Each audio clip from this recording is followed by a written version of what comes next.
to Ahoada right now is that dualized road that is completed, that also plays host to the police station. That road has been it's a dual carriage road, but both sides have been barricaded by the police.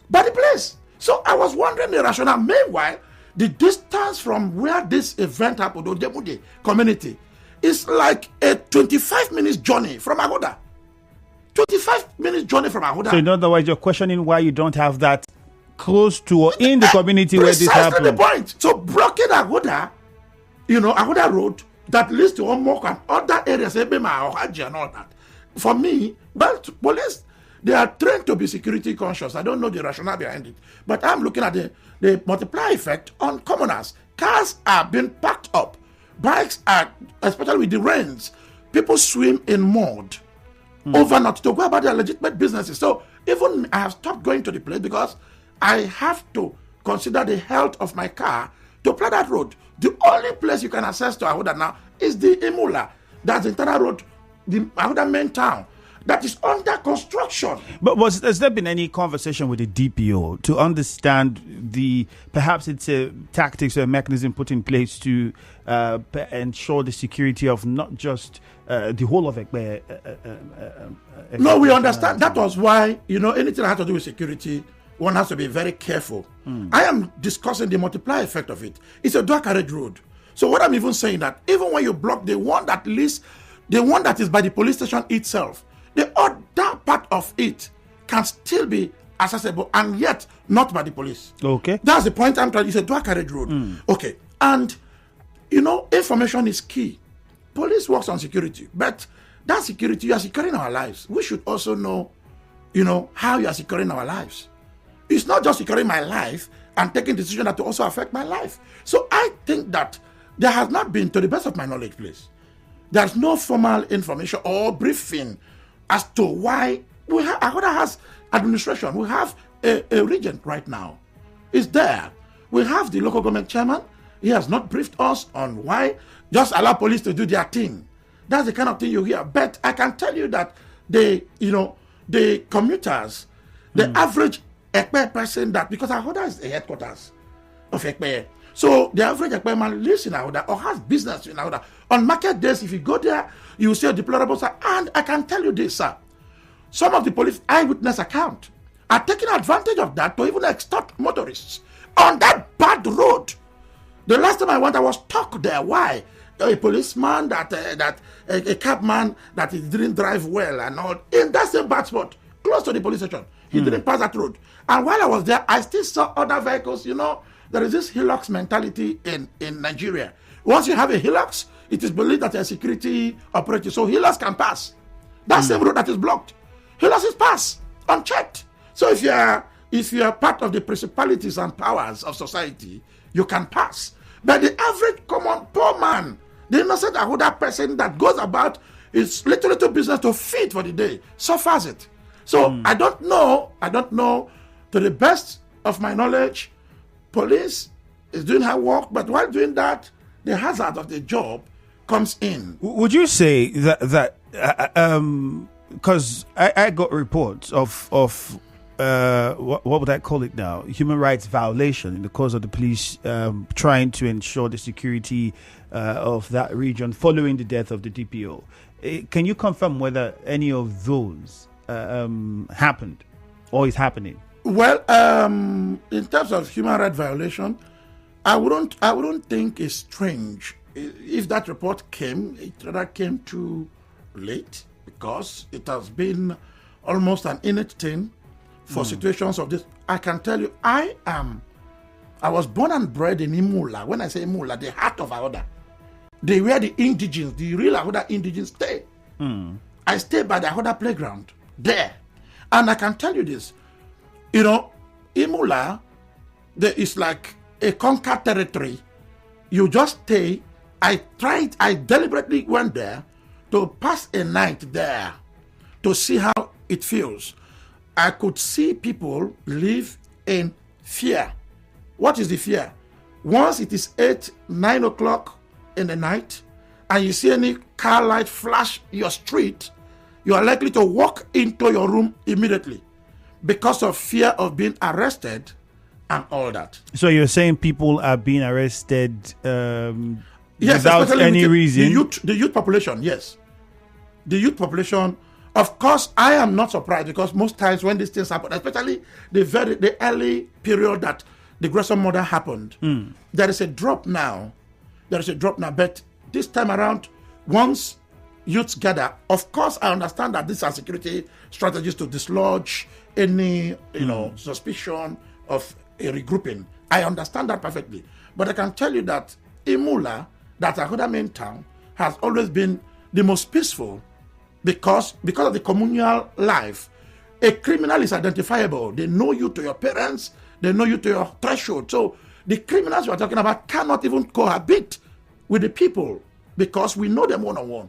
Oh, but then we've had reports of people in the community paying security levies to these criminals, and if people know the criminals to their homes, how come it's still difficult to apprehend some of those people who perpetrate this act? That is where the issue is. That act. Most of us don't understand the terrain. Okay, the terrain of when we say Ahoada. Ahoada is first and foremost a community. Ahoada is a town. Ahoada is local government headquarters. Ahoada is the headquarters of Ekpe ethnic nation. Ahoada is a municipal council. So when things happen, it is Ahoada that is in the news. We are discussing Ekpe that has the whole of Ahoada East local government area, and then 2/3 of Ahoada West population. That's Ekpe, but the headquarters is Ahoada. This event happened at Odemude community in Ahoada East. Not Ahoada. Okay. You understand what I'm saying? And like I said, for you to access Ojemunde from Ahoada, you have to drive at least 20-25 minutes. So, for somebody that is staying in Ahoada to get that kind of high impact of threat, terror, in an event that occurred elsewhere. All right, Doc, you just hold that thought. Let's take a very short commercial. There's more to talk about when we return. Trader, are you ready for the flight? Yeah.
The studio, public affairs analyst, indigene from Ahoada, and quite a lot is being said, and it's getting even more interested. All right, get on Facebook at Nigeria Info 92.3 PH and join in on the conversation. I will be taking your messages, and the phone lines will be coming on shortly as well. But let me first get to my guest, and let's conclude this. So you were trying to establish certain facts before we got on to the commercial. But what I want to ask is, with all of these insecurity and what is happening in Ekpeye in general, I wouldn't want to just say Ahoada now, so let's just summarize everything with that. Some people would also be looking at, well, because I remember the last time this happened, I was trying to speak with the regent, and he says, they're trying to have meetings with the governor and security agencies. People question whether traditional leaders are doing enough or doing anything at all within their domains to tackle these problems, or even in some cases suggestions. I remember the police even arresting some chiefs and some other traditional leaders, fingering them to be part of what is happening. How much effort is being made? We also know that we have plenty security outfits in Ahoada, and yes, many would think that should help. So what exactly is the problem? What is causing this? What are traditional leaders in Ekpeye doing? Okay.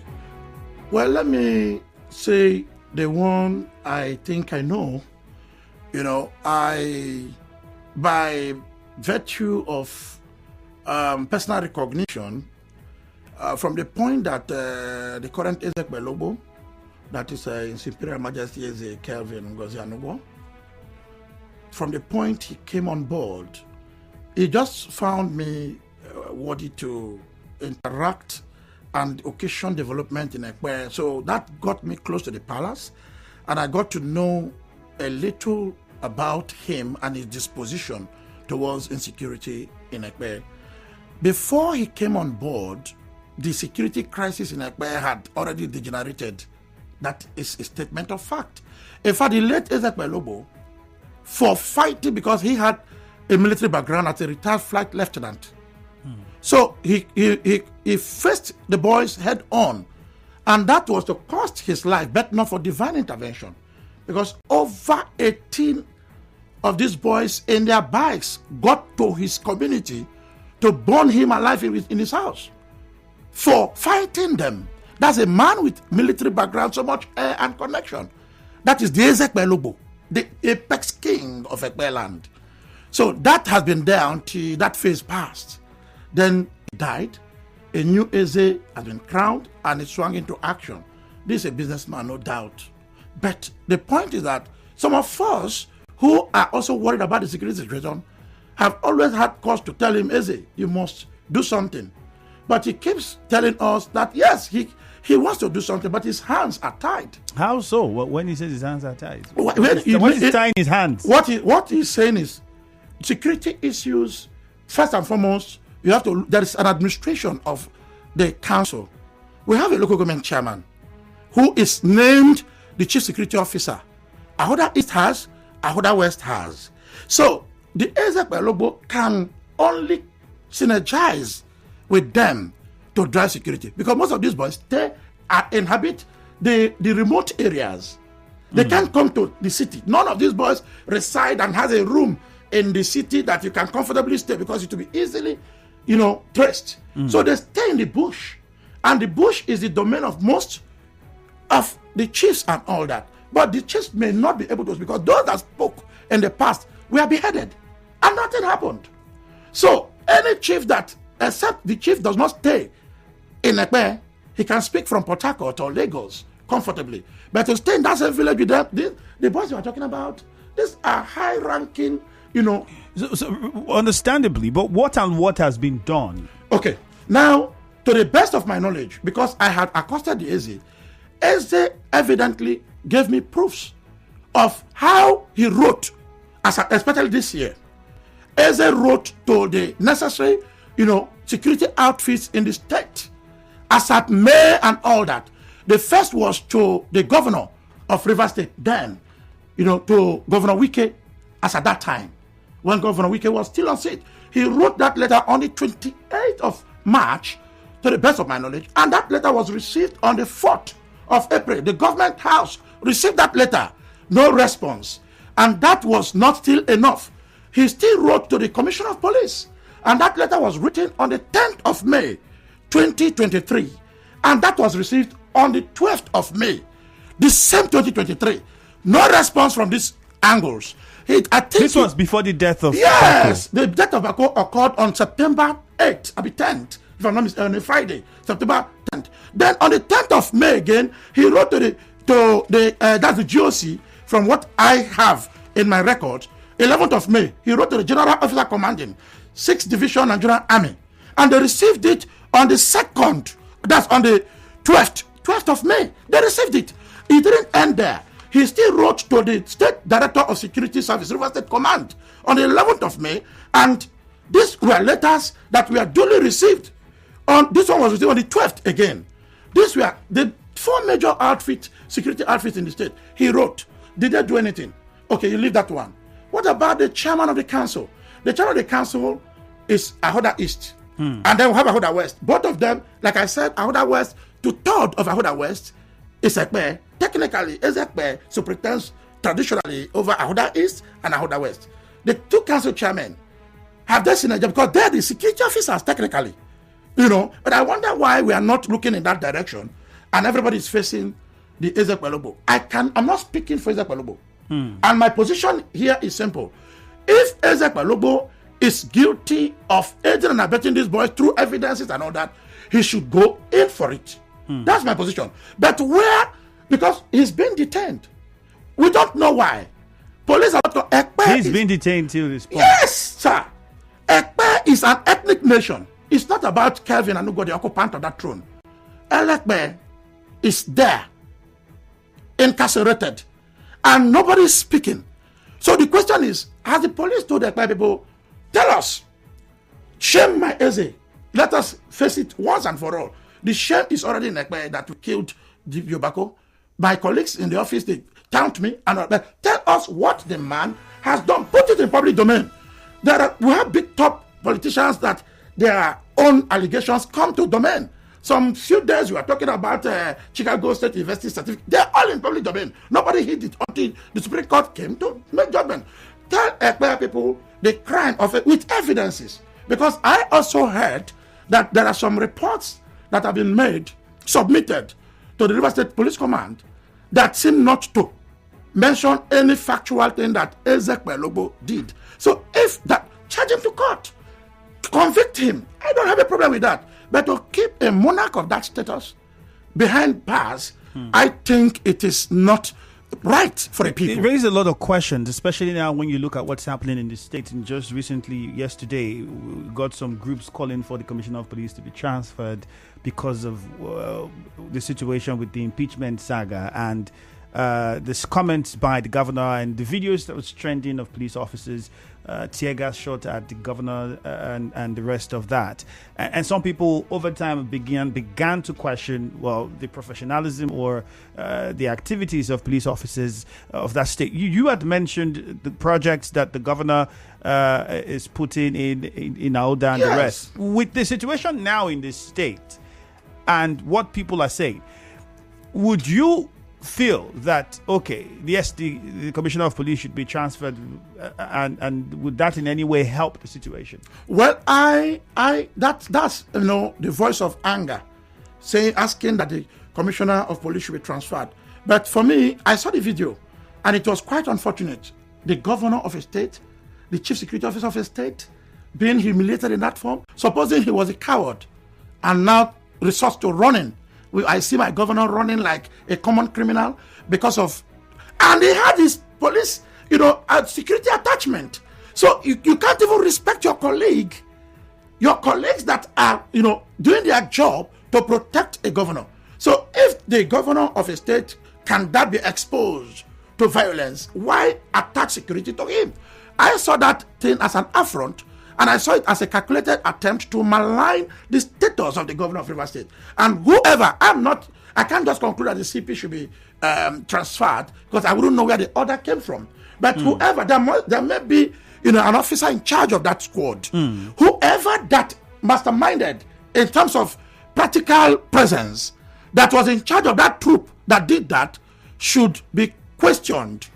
But doesn't it raise concerns that we have not heard from the police something official addressing that specific issue, which many now are saying, well, that tells a lot if we do not have that particular issue addressed, or for whatever has happened in the state in the past couple of days, if we do not get proper punishment for people who might be behind it, that should be a concern. Do you think it's something that bothers you? It bothers a whole lot because police, is the nearest security, source to the common man. Is the nearest. So when police, that is the nearest security source for the common man, it begins to frighten you through their actions, you now begin to look out what next for you. I had expected that police intelligence would have been better than what I saw, to be sincere. And police has to improve on her intelligence. I don't see, there was no anarchy. A governor and his entourage, are on a move to assembly quarters for which he pretends. And we are doing all that, whether it was bullets, whether it was mere water. But police couldn't have been distributing mere water because they are not water factory. Water cannons. They used to disperse protesters. What meaning that the governor was protesting? Is that so? A governor on a visit to a place to visit a facility, that is not protest. What I saw in the video, I'm talking from what I saw in the video, that was not protest. But it will still be difficult to establish because we had vans at the government house, police vans. So somebody would have also have instructed those to be there, which now puts us in a situation. Many would look at the commissioner to be one who would be able to give such orders. And some people are also looking at the commissioner to be the person that would also give the other order that was sort of... I agree with you. That is why I agree with you that the police, especially the commissioner of police, there is chaos in River State. And you don't wait for the chaos to degenerate for you to make... The governor has spoken. Those aggrieved have spoken in their little corners. So I had expected that the commissioner of police should come on air to say, Rivers people, please, this is what happened, and police reacted this way. The spokesperson said they are on top of the situation. We need that assurance. But they are not speaking. And if you don't speak, common citizens will now take laws into their hands and feel like we must fight. So you're saying, despite the police PRO putting out a statement, it is better for the commissioner himself to address? Because the level, what we are seeing now, the governor, we are not talking of a mob. The governor is involved. And because the governor is involved, I thought that the CP should do him that honor of clearing the air and speaking. That is the way I look at it. All right, we'll come back and get your concern because with the security situation in Ekpe and what we have in the state at the moment, how that would also hinder development and a case for the regent who is... No, Ekpe, it's not regent. The paramount, the king, the overall king of the Ekpe people. Nation. Yes, superintending over 100 communities. But are we saying that there's not been any meetings with the commissioner of police or the governor on this particular issue? That is the point. Everything is shrouded in mystery. I speak as a concerned Ekpe person. I'm not representing any organization. We have the Zuban Ekpe, the Apex Agricultural Organization in Ekpe. We have the Ekpe Council of Chiefs and Traditional Rulers. We have the Ezigbus are involved. No, I have not heard. We have platforms where we discuss. Nobody. They've been visited and all that. No organization has spoken to Ekpe, the common Ekpe people like us, to say this is the situation of things and all that. Please, we need information because our Eze cannot be out for this long. I'm a traditionalist. I am concerned. I know what it means for the traditional society in Ekpe. And so we are saying that we need information. I am of the opinion, if my Eze is guilty of aiding and abetting cultism, leading to the gruesome murder of my precious SP Bako Dipio, that I love so much, if Eze has his hands in that death, he should be brought to book and prosecuted. That's my position. But where there is no evidence before us yet, none that we know, then he deserves some respect as a monarch to be granted some level of freedom to also help in investigation. That's my position, and I shouldn't be misquoted. Let's open the phone lines. There's still plenty to talk about. We had leaders of the Ijaw Nation visit the governor to also talk about what had happened yesterday, and there are plenty of reactions to it. We'll get to all of those. But first, let's hear from our listener, 0817-923-0007, 0817-923-0003. Now, those are the numbers to call. Let's get your thoughts and opinion on this. You've been following the conversation, and if you're on Facebook, you also have been reacting to the calls by some individuals, groups, saying, well, for what has happened and what is happening, the police commissioner should be redeployed. Those comments have been made. What is your thought about it? Barry Yerba Silas Baridam says, if I was the governor, I could apply for a change of the CP immediately. Emeoka says, the crisis engulfing the state assembly shouldn't be shifted to the police. Nothing warrants the call for a deployment of CP or any other ranking officers. The police is playing their constitutional role of protecting lives and properties. Without the proactiveness of the police yesterday, it would have been deadly.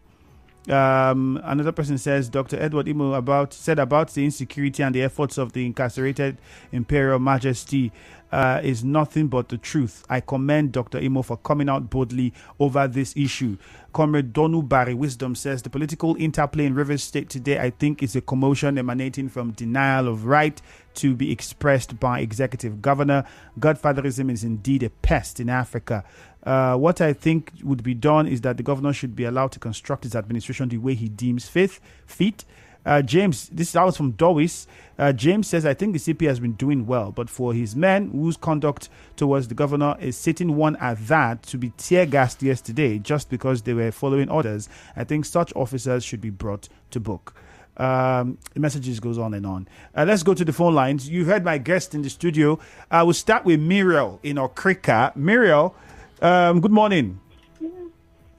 Thank you, Eshemi. Good morning. Good morning to you. Thank you. Eshemi, those of us that call on radio, and these are the reasons why we call and sometimes beg our traditional rulers to wake up to their responsibilities. Because now, I cannot say any traditional rulers deserve this kind of treatment, but Eshemi, on the other hand, I will say, yes, if you cannot as a parent call your children and train them very well, discipline them and show them the consequences of any action they take, you as a parent, sometimes you should bear the responsibility when these things come. When your children turn into terrorists and begin to terrorize people, you should not be left alone. You should be called and you too should partake of it. So I think this is a wake-up call to our elders, our traditional rulers, to wake up to their responsibilities and call their sons to order. Their sons and others that are terrorizing and shaking the security and status of any state, they should call them to order. If these people are not sons of your land, you allow the security that these are strangers coming to disturb our land. Traditional rulers should wake up. So this treatment, I say it's not, I wouldn't say it's deserving, but I would say it's a wake-up call. If your community is shaking the security situation of the country, then you should be held liable. Then I thank the rulers, the elders of these riverine areas, especially Edwin Clark, for waking up. Please, peace be still in this nation. Let Subara rule. All right, thank you very much. Ada George Amuruka on the line. Okay, Ken is from Ubimini. Good morning, Ken. Good morning, Shane Andrew. You're welcome. Thank you very much. I want to contribute on the issue of the Ekpe King. All right, straight to the point, please. Yes, you see, what we should know is that when something is about to happen, as an elder or a parent or traditional ruler, that person should at least make sure that that thing that is about to happen should stop. Based on what your guest is analyzing on how the king had informed the security authorities on how to stop the bad boys, he did not follow it up. If at all, He only submitted, gave them the information. Otherwise, before that DPO was dead, there are some information, bad information that we have been hearing about that airland. So in my own thoughts, detaining him does not mean that he is among those who killed the DPO, but it is only for questioning as a leader, as a king, as per se. All right, Ken. John in the Mudioga, good morning. Yeah, it's me, and good morning. Good morning to you. Welcome. Yes, let me greet your guest this morning. Brother, good morning. Good morning, sir. Yes, you have narrated very well. I love the explanation and everything. Efemi Andrew, did you see how this man was pointing out the people that they have wrote the letter to Israel, who refused to answer them? If maybe these people, the security, the army command, the commissioner of police, and all the rest, answer the Ezekiel logo, and they switch into action, this boy could have not prepared this evil. And secondly, parents are saying, tomorrow, they will see their child doing bad, instead of them to encourage their child, what you are doing is evil. They encourage them the more. Encouragement is the more that means that they will not come out and tell police, look at what my son is doing. For instance, that the things that's happening now in Nigeria, Yahoo everywhere. You will see a child, a university student, buying a Mercedes Benz, and the parents know that that child is a university student. How did he get money to buy a car? You will see that child celebrating, the parents will be celebrating, my son buy a car. My son has been the house. Why the man paying that child does not have money to pay that child's school fees? How did he get the money? Issue of what happened yesterday in Rivers State House of Assembly and firing tear gas to the governor of the state. It is a condemnable, very, very condemnable. He's a sitting governor in the state. Chief Fubra is not a trouble type. He's not a person that talks too much. He's a very John. quiet man. Please, they call on the minister of FCT or whosoever sending these people. They should stay away from River State. All right, John, thank you very much. Let's go to Edward in Andoni. Oh, goodness me. Edward, you can do well to call us back. 0817-923-0003. 0817-923-0007. This one says, what Dr. Edwards said about insecurity and efforts of the incarcerated Imperial Majesty is nothing but the truth. I commend him.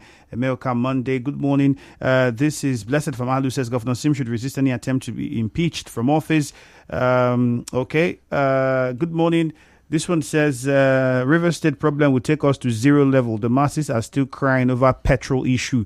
Amuk Uruka in Ada George, good morning. Yeah, good morning. Go ahead. Yeah, please, I want to comment on the issue attacked by the governor of River State. Okay, go on. Please, we cannot have two governors in River State. You cannot be governing Abuja and governing River State. If Fubula have been elected as the governor of River State, let River people rise and stop all this fatalism and what is happening in River State. Please. All right, this Amuruka. is my support to Chief Fubara. Thank you. But then we don't have any official comment saying that the minister is the one behind anything. So let's also remember that. Edward in Andoni, good morning. Good morning. You're welcome. Okay, my name is Edward. Go on. Go ahead, Edward. About what happened yesterday on our governor, Sinkubara. Since ever from my life, since I was born in university, I haven't seen this kind of thing since the over existing governor who has ruled the state. I haven't seen this kind of thing before. So I don't know, this act that has been done yesterday is very condemnable. I thank the other statement has been clapped. Which took into action to condemn and call for the President of the Federal Republic of Nigeria, Bola Tinubu, to call the Minister of the SPT to order. When he ruled, is there any this terrible thing that happened in University? I was watching the video yesterday on TVC and the other of the stations on my television. The governor that has been attacked, spraying target gas, pouring in water. Is it because he's from Naneleta or a Ribaran governor? It will be this other governor. This kind of thing has not happened. Even the all right, Edward, thank you very much. Point has been made. Doc, let's wrap things up. We have a short commercial coming in a matter of moments. What would be the call now? Because the police, many would keep questioning the police, but for the case of the Ekpeye Logbo, what would be the call? Well, for me, my position is clear. I think that the arrest came at about September 10 or thereabout, so more than a month in their custody. Few seconds. Yeah, so I'm thinking that they should now expedite action and give us a way forward. If the man is obviously guilty or whatever, charge him to court and let him serve his prison terms. Okay. But keeping him there means stagnating Ekpeye, because no decision can be taken in Ekpeye traditionally right now. And for the situation with the Rivers State House of Assembly and the governor? I still want to advise Nigerian Police Force, especially the Commissioner of Police, to tread with caution, because the governor's status as the chief security officer of the state is still in force. All right, Doc. Thank you very much for your time. Thank you for joining us. We hope to have you more often. My name is Ifeami Andrew. Hello, Port Harcourt is next. Commercials now. Good morning. He done of trading himself.